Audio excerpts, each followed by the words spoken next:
ایران کے خلاف اسرائیلی جارحیت کا سلسلہ جاری، شمالی اور جنوبی ایران پر فضائی حملے، تبریز اور مشرقی تہران میں زوردار دھماکے سنے گئے۔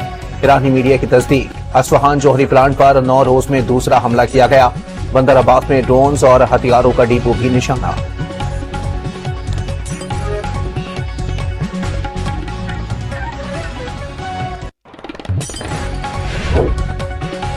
ایران کا اسرائیل پر ایک اور جوابی حملہ، ایرانی میڈیا کے مطابق اسرائیل کے اسٹریٹجک اہداف پر ڈرونز کی مدد سے تازہ حملہ کیا گیا، اسرائیلی فضائیہ کا ڈرونز حملہ ناکام بنانے کا دعویٰ۔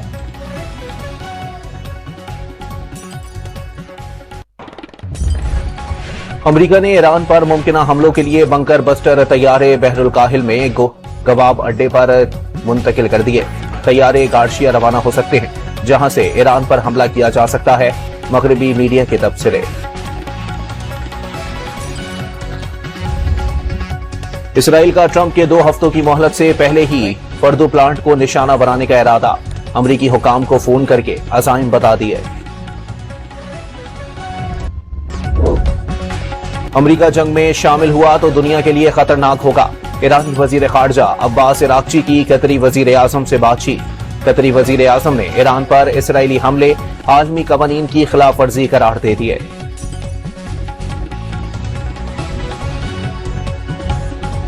ایران کا عالمی ایٹمی توانائی ایجنسی کے معائنے اسرائیل کی طرف سے جاسوسی کے لیے استعمال کیے گئے، ایٹمی ادارے کے سربراہ محمد اسلامی کا الزام، کہا اسرائیل نے شعبہ صحت کے لیے استعمال کیے گئے جوہری ریکٹر کو نشانہ بنایا۔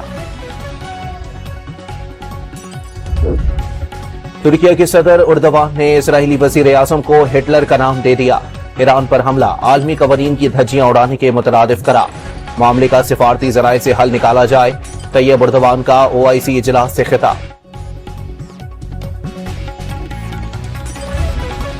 ایران کے خلاف اسرائیلی جارحیت عالمی امن کے لیے خطرہ ہے، فلسطین پر حملوں کے دوران ہزاروں کی تعداد میں خواتین اور بچے شہید ہو چکے، نائب وزیر اعظم اسحاق ڈار کا OIC کے اجلاس سے خطاب۔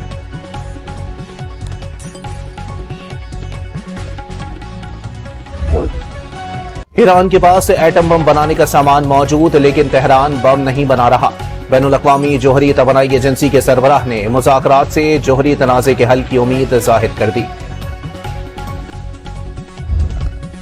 پاکستان نے امریکی صدر ٹرمپ کو نوبیل انعام کے لیے نامزد کر دیا، کشیدگی کے لمحات میں ٹرمپ نے سفارتکاری کے ذریعے قیامت خیز جوہری تنازع روکا، پاکستان کا خراج تحسین۔